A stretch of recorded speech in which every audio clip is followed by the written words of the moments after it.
Hey guys, and welcome back to the channel. So some of you in the comments have said that you are freaking out right now because of North Korea. They did some long-range missile tests. Should we be concerned? There was an explosion inside of South Korean borders. What was the cause of it? Do they really know what's going on? Well, I'm here to tell you to just stop freaking out, because this is something that we live with. We have to, of course, be very diligent about always being on top of our game, but this is part of the process. I'll go into more details about that, about what North Korea launched, what South Korea and its allies launched, and what went wrong. Like, why was there an explosion in Korea? And on a related note, in our K-Beauty segment, there is actually, yes, a makeup palette for the guys who go into the military, and when you have to do the camo on your face. I've never done it, but I saw somebody explain it on YouTube, saying that like everybody else is doing it wrong, so we're gonna try to do it the right way with the Innisfree camo. With it, I mean, it has tea tree, it has SPF, it has moisturizing properties. But you know, in order to kind of really take credit for advancing this part of your military, your stuff kind of has to work, you know, like your military equipment, like your military activities itself has got to be, you know, on top of things.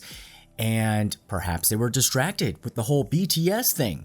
So we're going to go into that. And then also, yes, the sale is continuing on for Seoulite TV viewers for the LED face mask that's better than Botox, better than retinol, goes deep into your skin with the LED wavelengths to produce collagen, and the holidays are coming up, so you might as well get that K-Beauty glow and start working on your skin before we even hit Halloween. So all that coming up, so stay tuned.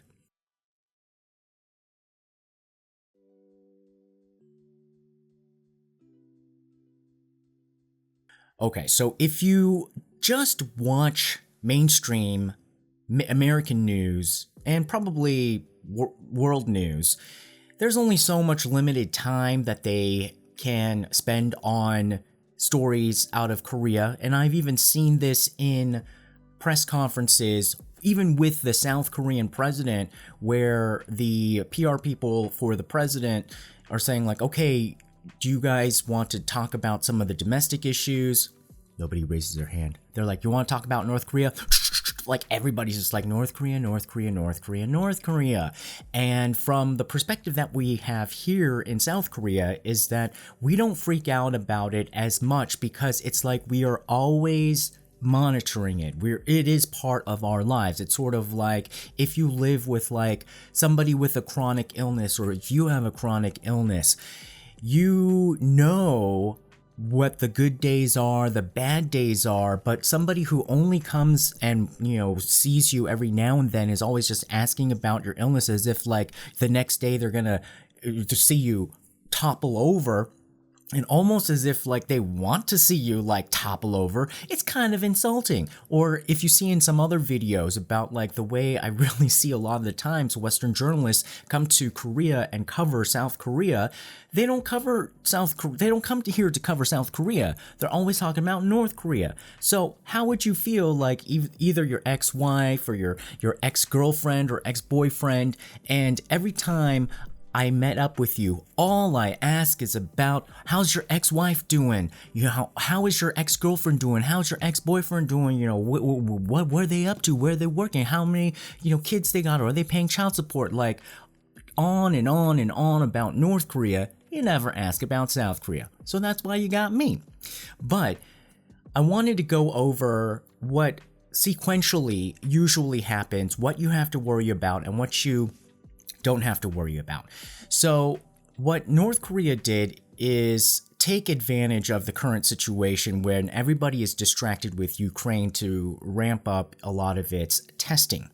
And why is the testing so important? Well, right now it is a bit debatable whether they have a really solid rocket that could deliver a nuclear warhead to any US territory and, God forbid, the mainland of the United States. Once that is established, where we do believe that they have nuclear capabilities, they could put a nuclear warhead on a rocket, but can that rocket go far enough? And do other countries test it? Yeah, all the time. You know, the same rockets that always say, oh, we're just putting satellites up in space. You know, we just want to monitor the weather and then probably put up some spy satellites. Those are the same rockets that are so long range that could deliver very, very consequential weapons, including nuclear warheads. So North Korea has been amping up its testing. It has proclaimed that it has the capabilities, because they're not going to test it for real and say like, oh, here guys in California, we're just doing a test, you know, we'll just launch it in the desert. They'll never do that, but they will demonstrate to some certain amount of length. And so recently what they did, especially when Kamala Harris was here, they like to do this to say that like, look, don't mess with us. We know that everybody think we weak. They probably think they are the weakest because they probably see their weakness and dysfunction and low GDP every day. And so that's why they're paranoid about it. But they want to always have a posture that if there is a big diplomat or if there are big exercises that the Korean government and the US military conducts, which is basically on a regular basis, you know, one like in the late winter, early spring, and then one usually, I believe, in August. And so that's when all these stories come out like, oh my gosh, why are there these rockets? Well, it's basically planned tests that we have at least twice a year in terms of like, you know, big anchor practice. And whenever we do it, they have to show that they have something so that we don't think like, oh, you know, we're buffing up enough or we're about to, you know, be stronger than you. And it's always vice versa. And now that's why we had to also display right away, almost kind of at the last minute, our as in the alliance, which is US, Japan, and South Korea, our military capabilities of what we can counter with. So North Korea did send out a very controversial rocket launch, an intermediate range ballistic missile, which is basically medium long. The scary one that everybody is looking out for is whether they like truly have success on it or not, because they kind of faked a last one with like some video footage, like, you know, their stuff don't always work, is the ICBM, intercontinental ballistic missile. So that means it can travel long distance across continents, you know, like a international flight versus like a short, you know, puddle hopper.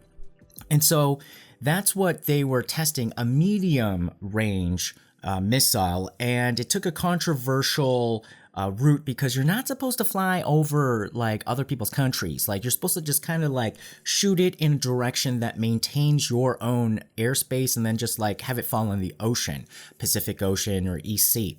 And so this one, I believe, went over Japan. So that did rattle a few, you know, cages, but it's not something like completely crazy.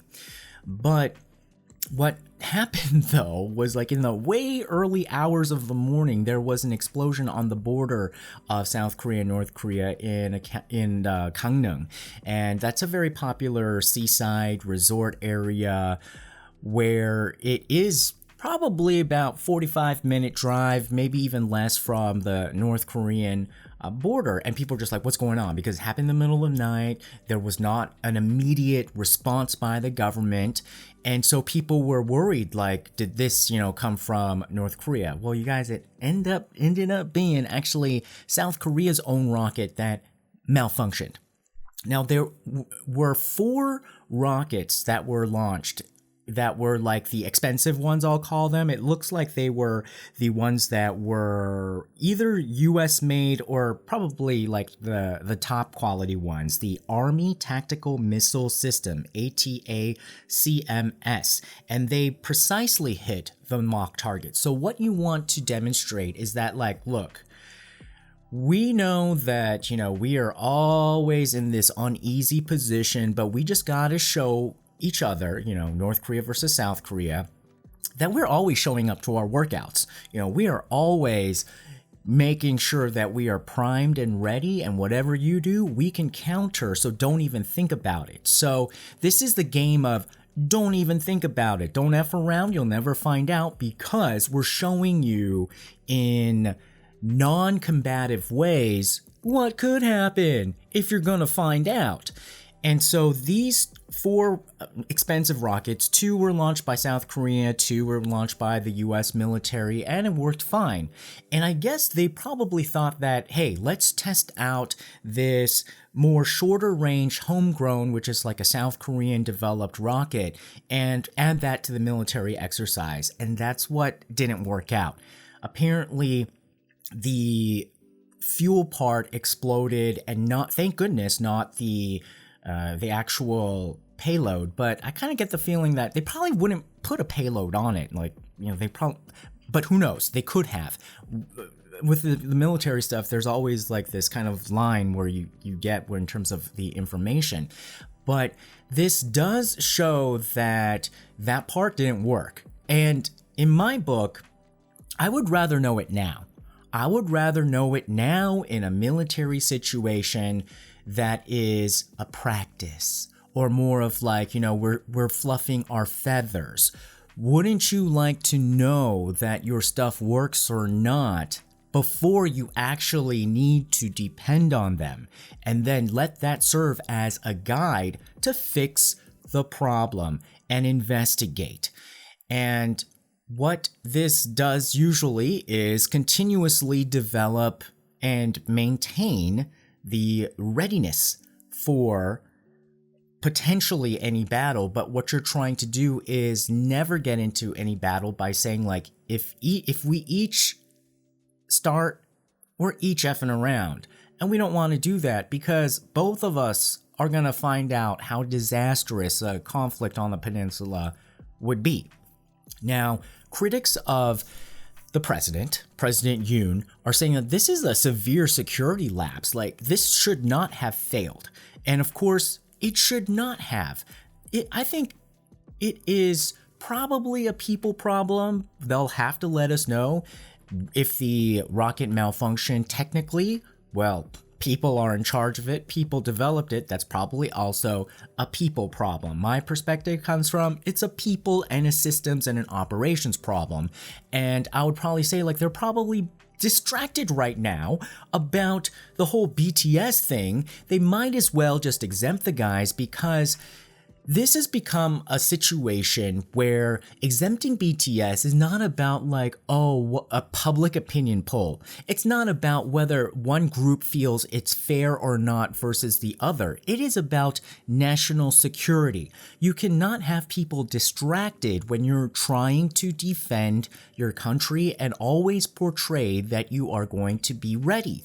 Do you want rockets that actually work, or do you want them to blow up in your own country because you're so obsessed with K-pop idols and checking out their treasure box in the shower? This is so embarrassing. We should not be focused on the wrong thing. The military is not there to basically dole out punishments and abuse one group because they were abused themselves and they want to keep this cycle going. It should be about improving military readiness. And so that's what really bugs me about situations like these, because you remember why it's there, why people are sacrificing so much of their lives. It's basically to be higher quality of military readiness, so we don't need this distraction of throwing in K-pop idols and celebrities who have already served their country and creating a distraction for the military. So that's my perspective in terms of like the whole BTS thing. But let's get back to what happened recently with these rockets. So the rockets were fired this week, and it was I think a good test of, because you're never really sure when North Korea is gonna do something. So, but when they do something, we gotta respond. When we do something, they gotta respond. And part of the game is how fast can you respond. This, happened in the middle of the night. And so this shows that, okay, the expensive rockets, they work fine in a very high pressure situation, it seems. But then the one that, that maybe some, I don't know, local arms manufacturer and people who are taking care of it, that didn't really work out. Also, what it showed is that the response from the government to allay people's fears and figure out exactly what happened was late. And there are accusations that perhaps the military was trying to cover up their mistake.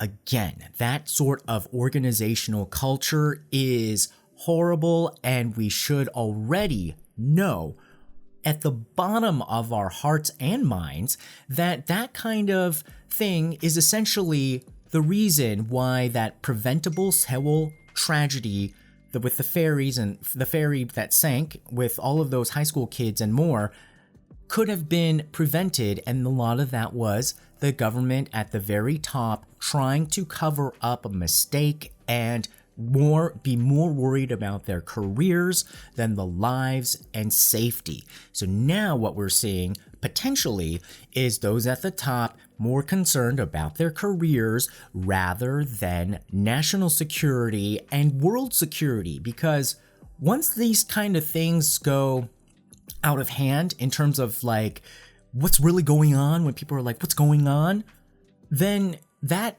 can feed its own rumor mill in it of itself. So I do believe that we have to see military less distracted with the whole BTS thing, just exempt them, get over with, and start moving on, and figure out what exactly happened, why this homegrown situation with the missile did not work out and blew up literally in our faces. And then third, figure out why there is such an organizational still malady and this kind of disease in the way that the political ambitions of politicians and leaders are getting in the way of critical functions within just the government that's meant to protect and serve its people. So just to allay your fears, the rocket that North Korea launched was the intermediate range, and it claims that it can go all the way up to Guam, which is a U.S. territory and a very important military installation for the overall U.S. security apparatus. And of course, they're not going to send it to Guam, but then they sent it into the ocean near Japan, but saying like the implication there is like, but it could have gone further. Because we meant to just throw it in the ocean there, but y'all, it could go now. It shows us that, yeah, we're successful, we've developed it, it can go to Guam now. So that's what they're continuously trying to ramp up. So immediate term, no, don't worry, but in the long term, of course, because you don't want eventually North Korea to be able to send a rocket anywhere in the world. That starts to change the game board and could probably squeeze out a lot of these sanctions against it. So do you really think that North Korea is going to de-arm itself? I think we need to find a different approach. I think, yes, on the one hand, you always have that old school playbook of saying like, we are going to sanction you to death if you don't denuclearize. But at the same time, their 100% motive is to never denuclearize, because that's the only thing that is keeping the ruling family in power. Once they don't have nukes, then it becomes a very unstable situation as well. I mean, you think that having nukes is unstable, and it is. But if they don't have nukes, then it's much easier to then regime change the country or invade the country. And you don't know who's going to win? And most likely, they'll just be a part of China. And instead of North Korea at our border, we're going to have China at our border. That's kind of scary too. So all the smart people, they're going to have to try to figure out another way in order to maintain this sort of status quo. But you see how, like, if you don't really focus on South Korea and know the players making the decisions in South Korea and the political environment that they're part of, and then also just the reality of this just being a very common practice, because, you know, look, other countries, they're shooting stuff all over the place and they're practicing too. Everybody is practicing. Then you won't be as worried. What we do value from these types of exercises, and I think why it's necessary, is that, you know who didn't show up to the gym in terms of their military readiness and just faked it and just probably put on like a muscle suit to look like they're strong? Russia. When Russia invaded Ukraine, on paper and the way that they did their bravado and bluster was that they're the world's #2 strongest army. You gotta fear them. Hey, they can do almost anything. And then now we're seeing, like, look, they didn't practice. Okay, they weren't practicing because they're, in terms of strict war military, like by the book strategy, if you trust all the numbers and the statistics of like how much stuff they got and how many people they got, then Ukraine should not be winning this battle right now, or this war right now. Everybody thought that they would fold, and Russia was bluffing, like, you know, with no hand, if it's like a poker game, saying like, hey, you guys, just make it easier on yourselves. We're so strong, just give up, let us roll in, and, you know, there'll be less bloodshed. That's what their original plan was. But now we're seeing like the numbers don't add up. The equipment that they have is so old, and like the food that the conscripts are getting has like maggots in the meat. They don't have running water in the barracks, and the training for some of these new conscripts was basically saying like, all we're gonna do is give you a uniform, bring your own sleeping bag, and ask, I kid you not, there's been videos of this lady who seemed like to be one of the better trainers. She's like, I've had experience from the Chechen War. Ask your relatives to go to the dollar store, I don't know what they call it over there, the ruble store, and get the cheapest maxi pads and tampons and have them send it to you. Why? They're all men. Because, she said, if you get wounded in battle, you stuff one in there and it'll stop the bleeding, because I have experience from the Chechen battle. I was just like, oh my God, really? She's asking people to go to the ruble store and buy the cheapest maxi pads and tampons so that can be your hospital. In lieu of a hospital, you have to just attach feminine products onto.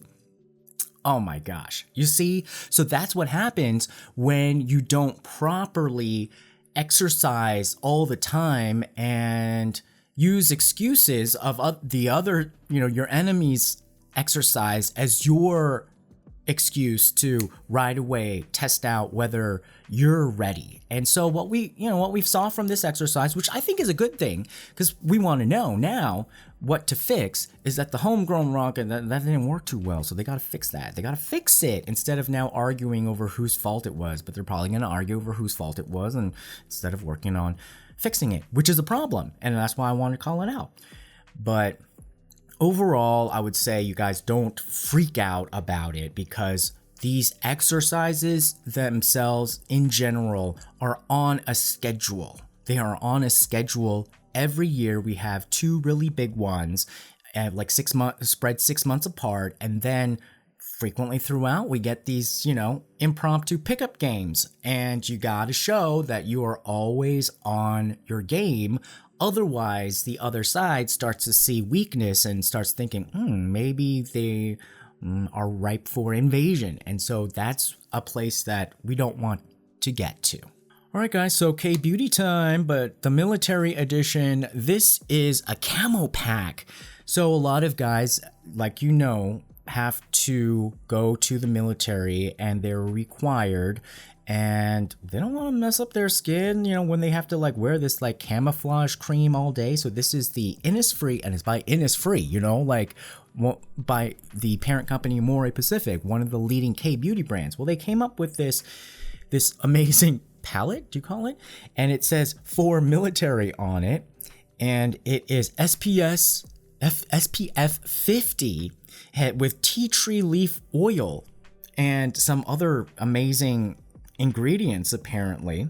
I think it's so funny because it says it protects the skin from strong UV rays during field training. It's a triple function camouflage cream for anti-wrinkle and whitening effects while protecting you from the sun. There's vivid colors with a matte finish.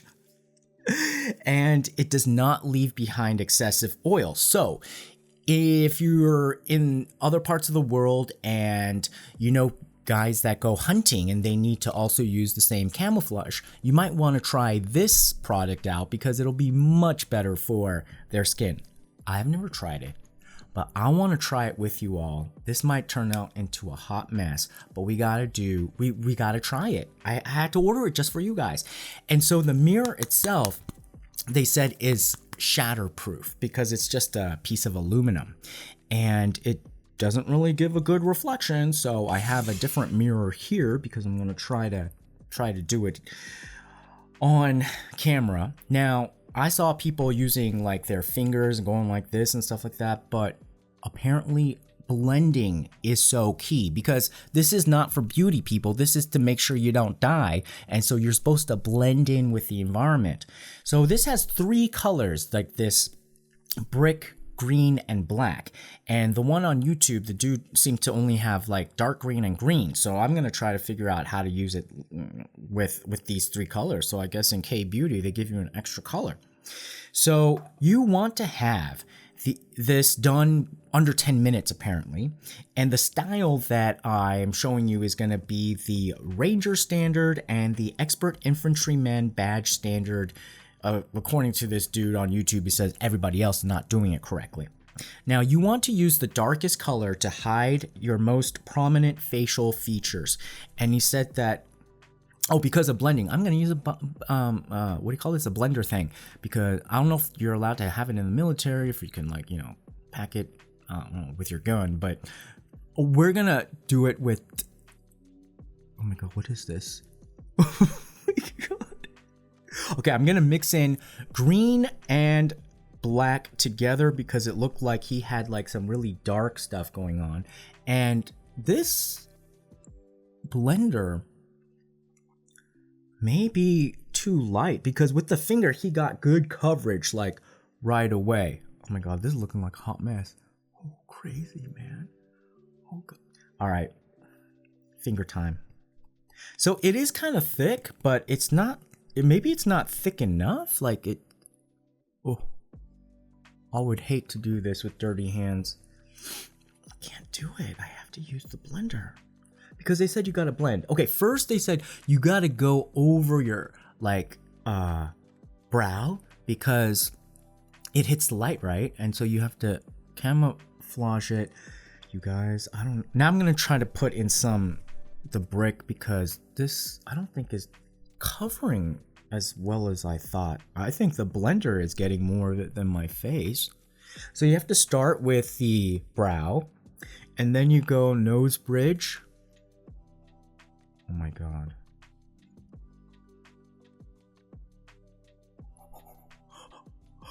And then around the nose. So you want to get the darkest part on the areas that are prominent with your facial features.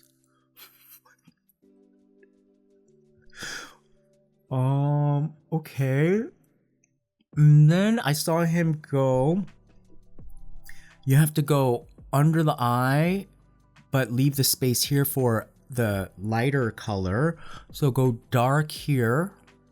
And they said like you can't leave any part of your skin, like you have to get all your neck and stuff, but just for purposes of demonstration, and also I don't want to spend all day cleaning this off my face. Well, do it the best I can. And I wonder if they give classes on this. Okay, then you're supposed to go from like a 90-degree line from the hair to here. So what you're trying to do is make a flat surface, he said, because you're trying to blend into the environment, so everything becomes more flat. So he went like all the way down here, but like, you know, if you have like a jacket or something, then you have to go in a 45-degree angle here.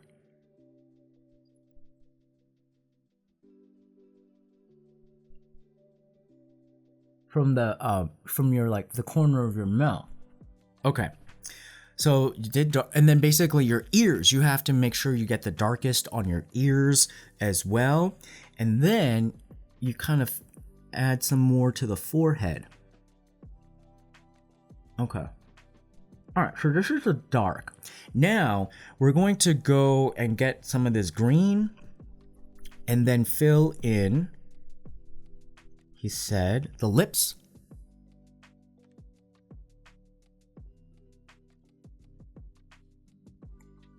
And even get in the nose, because you gotta make sure like it doesn't show. You know, guys, I don't think the nose is working out that well from, because there was a little bit of highlighter, so don't wear highlighter before you do this. Okay, and then the green. Now fill in the spaces from like the nose to the chin. So the areas that I didn't cover in the darkest, and here like this. See this space, you know, with the that I'm kind of avoiding because I don't want to hit the headphones. You can't, you have to go all the way to your hairline. So you fill in the rest of the spots with the lighter shade, and definitely your eyes. I don't know, maybe we'll just stand over a campfire, get the same result. Okay.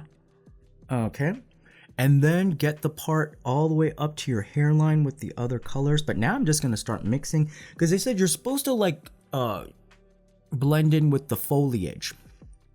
Now in the mirror, I think I look pretty like camoed, but here it looks like not. So I don't know if the enemy can like take a Samsung phone and start just like looking through it. I bet they could pick up people, because the makeup is not 100%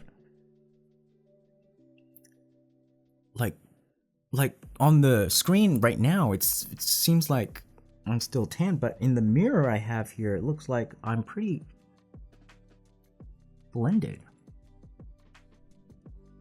All right, so I don't know what this red thing is, but maybe you're supposed to put like I was shading. But whatever your foliage is, and now I'm gonna try finger. It's, oh, you got, okay. So you see, if you use your fingers, you get, oh, much deeper coverage. So this is made for using your fingers. How unfortunate. People are gonna be putting bacteria all over their face. That's why I think there's also tea tree oil, because that'll help with reducing bacteria so you don't break out as much. So blend. And so then this is what the camo cream. So if you want to, you know, be shooting. So I guess like, yeah, if you don't see, you can kind of be a lot more blended in with the forest. I don't know if I did this. I kind of feel like I'm about to go on stage for Wicked and like be, I don't know, Glinda's cousin. But that's generally the idea. It feels really good. It doesn't feel heavy at all. It actually, yeah, it just feels like a very thick cream, or nothing. So I could see why people would want to use this. Now, is it as dramatic? And maybe it's the lighting in here, I don't know. But is it as dramatic as the YouTuber dude that I saw? No. This is my first time doing this, so maybe, you know, if you guys know really how to do this, please put it in the comments below. But I can't, oh my god, I can't believe. But actually, in the mirror, I think it looks pretty cool. Here, it looks just like a spotty mess. So, anyhow, so that's it. That's my first attempt at this camo cream. But it's kind of cool how a huge K-beauty brand is taking care of the guys who have to serve in the military and make sure that during that mandatory time they're not like busting up their skin because of this camo cream. All right, guys. So speaking of like, overdoing it on your makeup, if you can call this makeup, I mean, the holidays are almost around the corner. You don't want to be looking like this, trying to like look your best at Thanksgiving or Christmas dinner or your New Year's party. You might as well get started on improving your skin from the inside. And so, yes, special Seoulite TV only coupon for $60 off. The EcoFace lighting mask is here for you guys. Just see the coupon code in the description below and go deep into the skin because it has 2 wavelengths. Each LED light sends 2 wavelengths at different depths of your skin where no skincare can reach. And it stimulates collagen production, it gets rid of redness, and it helps with fine lines and wrinkles. So definitely check it out. Check out the link. Check out the Seoulite TV coupon code. And yeah, work on your skin and look beautiful for the holidays because it's just around the corner. Don't come in looking like you still are celebrating Halloween. All right, guys. Well, put your comments below. What do you think about this whole situation? It's nothing to freak out about, but although at the same time, it's something that we always have to watch and monitor. So don't forget to like, share, and subscribe, and we'll see you again next time. Bye-bye, guys.